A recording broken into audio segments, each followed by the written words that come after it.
Right, if you just joined us, it's still Enterprise Weekend right here on Enterprise Television. Let's go to our main conversation for today. The federal government has slammed $220 million fine on Meta, the parent company of WhatsApp, Facebook, and Instagram for alleged data privacy breaches. Very true. In a statement issued on Friday, the Federal Competition and Consumer Protection Commission (FCCPC) said the penalty is in accordance with the FCCPA 2018 and the Federal Competition and Consumer Protection Administrative Penalties Regulations 2020 APR. According to the FCCPC's acting chief executive officer, Adamu Abdullahi, the commission found Meta culpable of denying Nigerians data subjects the right to self-determine, authorized transfer and sharing of Nigerian data, including cross-border storage in violation, discrimination, and disparate treatment, abuse of dominance and time and bonding. True. The totality of the investigation has concluded that Meta parties over a protracted period of time have engaged in conduct that constitutes multiple and repeated, as well as continuing infringement of the FCCA and NDPR, particularly but not limited to abusive and invasive practices against data subjects and consumers in Nigeria, such as appropriating personal data or information without consent, discriminatory practices against Nigerian data subjects, and consumers with discriminatory treatment of Nigerian consumers and data subjects compared with other jurisdictions with similar regulatory frameworks, abuse of dominant market position by forcing unscrupulous, exploitative, and non-compliant privacy policies which appropriated consumer personal information without the option or opportunity to self-determine or otherwise withhold or provide consent to gathering, use, and or sharing of such personal data. Well, that's a mouthful if you ask me. Yes. Of course, we have in the studios with us still Barrister Vansu Feli and Emeka Amadunago. Thank you, gentlemen, for hanging Thank out. you. Now, let's get into this particular subject matter. But I'd love to, on a lighter mood, just say Nigerian Gen Zs, would use the local puns. Who sent the message? At a time when everyone is enjoying what comes from social media and at least using that to cushion, the leadership ineptitude in Nigeria. Is this necessary at this time, Barrister Vansu Feli? Consumer protection is very important. If you compromise consumer protection at any level, you will get a serious hit back. Because what the federal government is saying is that there's a breach somewhere. Compared to other countries where this app, operates, this breach, it has stated clearly that it has to do with data compromise, and so many other infractions are stated thereof. You understand? This analysis is difficult because I don't want to tell Meta what they should do. Let me zero in on what I think is. Not too long ago, DSTV had a strike. Okay, the federal government also struck them on the issue of consumer protection and the consumer rights of the citizen as to what they ought to do that they failed to do. Now we have a Meta. Okay, the fine is the relevant decision or ruling of the commission of the, because it has a quasi-judicial function. So what it has said, if not appealed, stands. But appeal from there goes to the Court of Appeal at the risk of telling them what to do. But the truth is that this violation, they must look into it.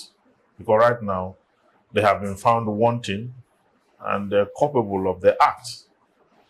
In the United States in 2014, Meta was also dragged before a panel of inquiries where it was alleged then that data of citizens were used to manipulate on certain political issues. I think that was Trump's first comment. Yes, that the data of the citizens were compromised, and same had been used by some foreign bodies to do certain things and all that. This is almost like the same. So it's in the interest of Meta to ensure, but that is why in many countries they are not allowed to operate. They're not allowed to operate because they don't want their citizens to be swayed. They want the security and welfare of their people or their citizens are dear to them. Some of them do not want the influence of the West in their countries like China, okay, and some other countries. They have their own social media that conforms to their own culture. Which sometimes they don't use. China has a TikTok, but banned TikTok even in China. Yes, they have it, and I don't know how they operate that because the TikTok platform even exposes the citizens even more than the Facebook. So those things they cry against and all that. So let it has a face in Nigeria, okay? So they will go and face that and slug it out with the federal government. Okay. And perhaps they could settle out of court too. If they want, they could do negotiations, they could find a way not to breach those agreements henceforth. Okay. Thank you, Barrister Philly. Emeka, I want to quote Mr. Abdullahi here. He said, noted that these invasive practices conducted by Meta are only exclusive to Nigerian consumers, as the agency did not find such cases in other countries with similar regulations as Nigeria. Now, these other countries have similar regulations as Nigeria. Don't you think that Meta have seen our leaders and people who are supposed to protect its citizens not protecting its citizens, and this gives them a yardstick to poke their nose and do things they were not supposed to do? Don't you think this gives them a right to go ahead with bridging the law in the country comfortably? Yeah, I'm a regular user of the platforms, and I noticed these things. There were times when you would just get friend requests from people you don't even know. Be wondering. Then the same people you know, you will see. You will see not just people you may know. You will see. There was even somebody I asked, "Are you opening a new Facebook?" And I said, "No." I said, but there's one like that you sent me a request, not me. Then look at the monetization policy. You monetized users in some other countries and left Nigeria out. Meanwhile, as at May this year, you had over 51 million Nigerian users on Facebook alone, not talk of Instagram, not talk of WhatsApp. 2 times the size of Ghana. So now, why would you do that? That is discrimination. Do you know how much Nigerians spend on promoting stories, promoting content on their platforms every day? Every day. You do all of that. Maybe you target like 2,000 or 3,000 users. At the end of the day, you only get maybe 200 people responding. Then conversion rate is even lower. You may get only at the end of the day, maybe just 3 or 5 conversion rate. But you spend money.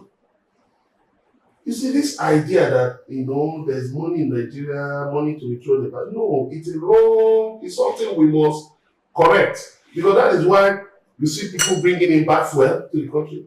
You see them bringing in substandard products into the country. You see people just doing anything because they feel Nigeria is a country where you can dump anything, you can do anything. And that image should be corrected. Even this same thing happened with some fintechs not long ago.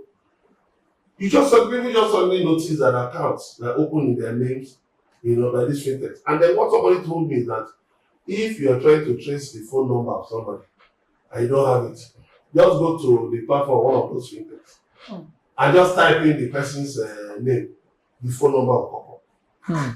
Will pop up as their account. I said, what? So, even the federal government even confirmed it. There have been cases that confirm cases of data breaches, and this is dangerous because when you start breaching the data, even up to NIN, the NIMSI database was breached. So when you start breaching all these things, how safe are we?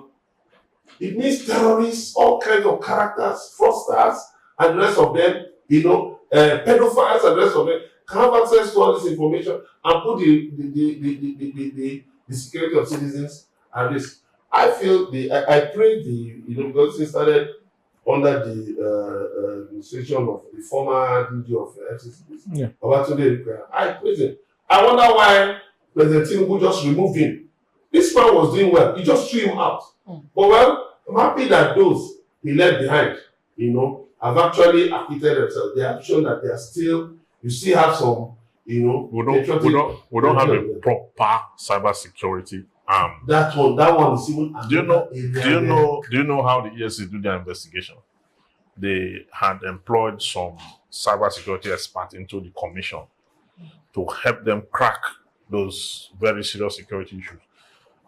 Meanwhile, in countries where they are serious, as the world is expanding, as the world is becoming a global village, you now have, as I speak to you now, they say there's what they call Space Force. Yes. Just like you have Air Force, Army, Navy.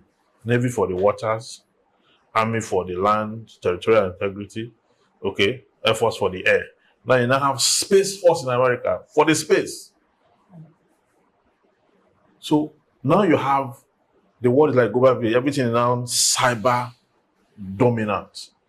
So you now need either a commission, a council, or whatever it is on cyber security. It's not EFCC's job. Or you now have a department in the EFCC to now be doing that. You need a commission, or you need whatever it is, an arm of, an authority that Meta will interface with directly. But do you think we have the right technology to get that? The world has evolved now. You need to get the technology. Train people now. Don't you have a satellite? You have a satellite now. Manned by all the nations and not all. You have a satellite. If you don't have technical know-how, you can also get experts to man it and train the EFCC. Where do they get their training for? After the training here, they take them for FBI training. They take them for CIA training and many other trainings. You don't have the manpower, but you have to develop something. So you just leave this in fallow. You know that, see, we have more people online now than we have offline. There's a serious migration online. They say every day there are over many million people, Nigerians are online between. Nigerians are over 1 or 3 million. Yeah, between 9 a.m. to 5 p.m. Even in your office, it's online. You are operating. You understand? So that huge space, you left it unmanned. That huge space where everybody are moved to, you left it unmanned. Then the offline space, there is also even man proper. Insurgency has eroded it, and police are collecting bribe, and people are defecating on the expressway. So what are you manning? You are not manning the offline. You are not manning the online. So where are you going to? Thank you, Barrister Philip. To develop this country. Mr. Mekama, looking at the $220 million that is involved, this money is a huge amount of money that can go a long way. Huge. Yeah, huge. Better. No, it's huge to Nigeria because it will go a long way if our leaders can go through the right process and make sure that they are fined and they pay the fine. This money, if put into debt coffers to actually lay off some of our debt, is going to go a long way. No, before you even pay debt, you have to eat now. True. So leave payment of debt. It's somebody who has food in the stomach that can be discussing the payment of the debt. So use the money to make Nigeria better. Let there be food. Now, because you know what? 220 million. Convert it, I saw a conversion, 300 billion naira. That's 1/3 of what the federal, state, local governments have been sharing since the alleged removal of oil subsidy. That money, that's a lot of money. Even if it's 100 billion, even if it's 50 billion. But can't they use that money to create that cyber security? That's what I'm saying. No, I'm even going. That's what I'm saying. That see, make it broader. Nigeria, I keep saying it. We have not appropriated the extent, the expanse of resources. in our population. You know, you hear our leaders, Buhari, former President Buhari, say we need to look at our population. I just laughing. Do you know that your population is your strength? He doesn't know. Your population is your strength. Now, this case has actually should be an eye opener. That wait a minute. That we have so and so number of Nigerians. Break it down to data. Break it down to figures. Break it down to possible revenue that can accrue to Nigeria from the activities of Nigerians on all these platforms. When you break it down, you will find out that on Facebook alone, 51.22 million Nigerians as of January. That is 1/4 of the assumed population of Nigeria. On Twitter, not talk of Instagram, not talk of WhatsApp. You know, when you add all of this together, when you add all the figures together, it's more than the population of Nigeria. Why can't we think in a way that, you know, will bring more revenue on a going basis? That if we're told that if Facebook were to be a country, it will be the second largest in population in the world, so, after China. After China. You understand? And everyone with his handle, everyone cross-fertilizing ideas. Some people have 2 or 3 handles. Yeah, two or three handles, and you could have a lot of adverts and all that. And the one on discrimination is the one I really like, because that monetization just came in last month. Is it last month or 2 months ago? Yeah, June. They just gave Nigeria monetization. Okay.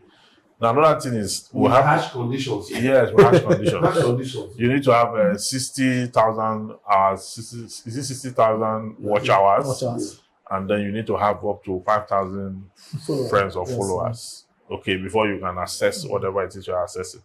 And it's not just a windfall like that. You have to put in some level of videos, put in a lot before you're able to get whatever it is. But the truth is that what this says is that we should begin to look at IT as a mainstay. You see this thing we're troubling Dangote up and down. It's not our priority. It's not our priority. 2 guys in Nigeria created the Paystack. 2 guys, young boys, later sold it out to a company, made huge money from IT. Okay, there are people in this country who, what they do in social media, they don't have to work 9 to 5. They don't have to be on the street, on the road, creating traffic and all that. They are, using that space well. So why can't our federal government invest on the citizens? Let us start up our own. Yes, talking about starting up our own, I think it's very important that I state this. At the time when Twitter was banned in Nigeria, Adamu Garba, the former presidential candidate, floated his own Crowley social media and launched it on Google. Just 2 days or a few days after, it was dropped. Why? Because Nigerians, the same Nigerians, complained against it. So how do you think we can start up our own when we as a people are more comfortable with what is coming in from other parts of the world? If your own that you are starting off, if you're not savvy, if it's not attractive, the same principle of business applies. You understand? Why are you using this mobile network as against the other? There's a Nigerian version of it. Definitely. Why are you using that foreign one, the South African one? You should be using the Nigerian one, right? But what's the efficiency when you look at both sides? You see, if a business is vibrant and viable, people will be tribal blind to it, or national blind, whatever. I don't know how you want to put it. It will no longer be geography sensitive. It will not matter who owned it. Twitter, for example, was originally owned by Jack Ma, right? Jack Dorsey. Yeah. Jack Dorsey sold it to Elon Musk. Did the efficiency drop? No. The only thing that it was the name change. Then the brand will have to now adapt to the name. But as to the usage, the speed, the whatever it is, when was the last time they said that Twitter was down? You understand? So, but here we're talking about band A band, B band. These are not attractive. It's not attractive. That's why people are not there. If they're attractive, people will be there. That's the simple thing about it. That's just it. Thank you, Barrister Philip. And Yes. another thing, federal government, I hope is part of this. What is called? There are content creators with large following, but Facebook just dropped their accounts. I know somebody who has worked up 2 accounts, built thousands of followers. So don't you think he infringed on something? No infringed on what? He asked No, what Facebook didn't give any. They just said they went against community standards. Uh-huh. What are the community standards? And that You is have to wrong. list them. That's wrong. You complain about what some people post on Facebook, you say no, it doesn't go against the community standards. So who determines community? Is it the algorithm that determines the community standards? No. You see, the thing that is wrong about them is if all of us now gang up to report a page, 4 of us, and we'll recruit other people to report that page. Before nightfall today, they'll bring it down. Now, without fair hearing, they will not investigate, they hear the other side, audit or terror pattern. You need to hear the other side. But what Facebook does is, or many should, they just bring it down. What's his name? This Nigerian that is abroad that used to help people to post their videos and make it go viral and all that. What happened? So there's no. Yes, not. Some persons reported the page out of envy. He has not done anything wrong, but just because it's becoming too powerful, pull down syndrome. Just recruit some people. Let's be reporting the page. That is what they'll bring it down. So why? There must be. I think the social media has grown to the point where we need to have a cyber court. Okay, where if you complain about someone, you just file the case there. But given the number of complaints, do you think millions of complaints will be coming in an hour? No, but it's better. But it's better than hearing one side and taking a decision. It's better because it's the West that the one that brought this here the other side to us. They're the one that brought it for equity and justice. You need to hear the other side before you take an action. So why would you just? Because I feel it's not right. It's not right. The fact that they're a company does not mean they are now outside the scope of law. They can take decisions on regulations, fine. They can talk about community standard and all that, fine.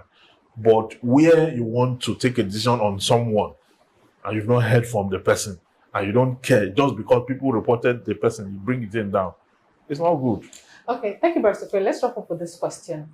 If this should go on and Meta answers to the fine, will our leaders come out to give us feedback on how far it was far? Because we've never had a situation where they give out this law and tell them to pay a fine and they come back to tell us, oh, we got that fine, or we settled out of court and this is how far it went. The federal government, the press, there are some media houses that are following the story. Yeah. And they are due to the whole government accountable to the people. So if that money comes in, they will know. The press will publish it. The federal government may not call them and say, come. They may not call a press conference to say, but those following the story, they are on it. And they will make sure that we get to the point. But we've seen issues like this before. The one for DSTV, they appealed. Yeah. They finally appealed. Okay, went to the Court of Appeal on that. So there are people following it. In fact, they were the ones who even told us that they have appealed. So this one too, people are following the story. There are media houses that have people dedicated to that story. Editors will be asking the reporters, what's going on this story? People will be calling into what's happening on this story. And Meta will also inform the directors. They will file it with the U.S. Securities and Exchange Commission. It will also be part of their annual reports, when they hold the NGO. So it's just that the media should do more. And then responding to what you said in a number of cases, look, artificial intelligence sorts out a lot of these things. To be so easy, but the thing is that the Facebook can actually do self-regulation if it tweaks its algorithms in a way that is fair. Sometimes you just see algorithm is a robot. Yes, but you have to design it. Design like human being. Yes. So you have to design in such a way that you don't just you want to comment sometimes, you cannot comment because some people just gang up, and reported your page for nothing. For nothing. But the one person reports, they don't say anything. If about 50 people look at what Iyabo Ojo, that actress, I know she too has, not, handled the matter, in a way that would have made it easier for her. So you don't, so at the end of the day, bring her down this way, bring her. I don't think we should be doing that to ourselves. Adamu Garba, for instance, he opened that platform with an adversarial mindset. Oh. It's social media, social. To take advantage of social. You don't turn it to a battleground. No way, you won't even go anywhere. China opened WeChat. In Nigeria, WeChat has not been popular, but it's popular in some other places. Yes. So it's a big world, it's a huge field. People don't know that there was one before Twitter, MySpace. That's it. Gen Zs don't know about this. They will have some of the was that one opened by Nigeria. But I Why just did wonder. you Yes, but I just yeah, of course, very true. But I just wonder why this energy was not put on Binance rather than just having it closed down totally. Because of the fear. Now, former Bank President Shibaju told the Mayfield then that CBN go. He said approach issues with knowledge, not with fear. These Gen Zs, these small boys and girls, they're this and that. The federal government already have that thing against cryptocurrency. Because that's what was used to fund the NSAS, and they didn't understand how the thing is working. So because if you are giving birth to children in 2024, those children you just gave birth to few months ago, they are not your mate. They know more than in those days when we were growing up. It was our parents that told us where the world was going to. Today, the children are telling the parents, "Daddy, this is where the world is going to." So there's a complete reversal of fortune in our world today. So the federal government, they were so stranded then. How these people funding this thing? The thing was going on. Blockchain technology is not something you can trace to anybody, any country. But just working. Resources were coming. Everything was going on. So I tell you that is why the youths keep telling these our leaders, people should leave this thing. You can't do this thing. You don't know what artificial intelligence. They built on computer for Buhari to operate. He does not know his right from his left on what it. Leave young people to manage this country, to create a smart city for us, to create smart lifestyle for us. That is what is done all over the world. But they refuse that they must be there. Now they are dead. Now they are dead. Children have taken over. In fact, I don't know, I've never seen any Gen Z that is telling me about unemployment now. All of them are on their phone, the internet, doing one thing or the other, whether the wrong one or the right one. But they're working. As long as you refuse to give them chance to manage the country, they have taken over the cyberspace and they are doing exploit there. Very true. So that is, we should know that this should count for us as a blessing. Yeah. These children, you cannot stop them. They've gone far. Very, very true. Choma, giving your love for Instagram. Just imagine if it's off. Well, it can't go off, please. Can you survive? Thinking of monetizing, please. We want to also eat the good of the land. Very true. Well, it really was an enjoyable discussion this morning. I'd love to say thank you to Barrister Vansu Feli. Thank you so very much. Thank you so, as always, for being part of our show. Choma, thank you. Thank you, also. Harry. Thank you. I hope you are happy. At least for the meantime, Instagram will be alive.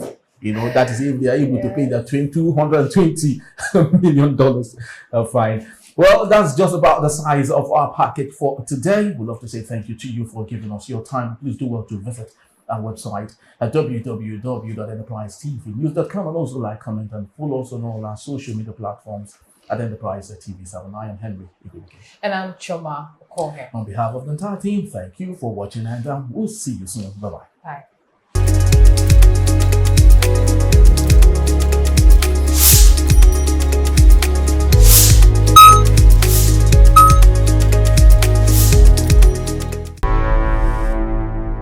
Enterprise TV, a tradition of truth.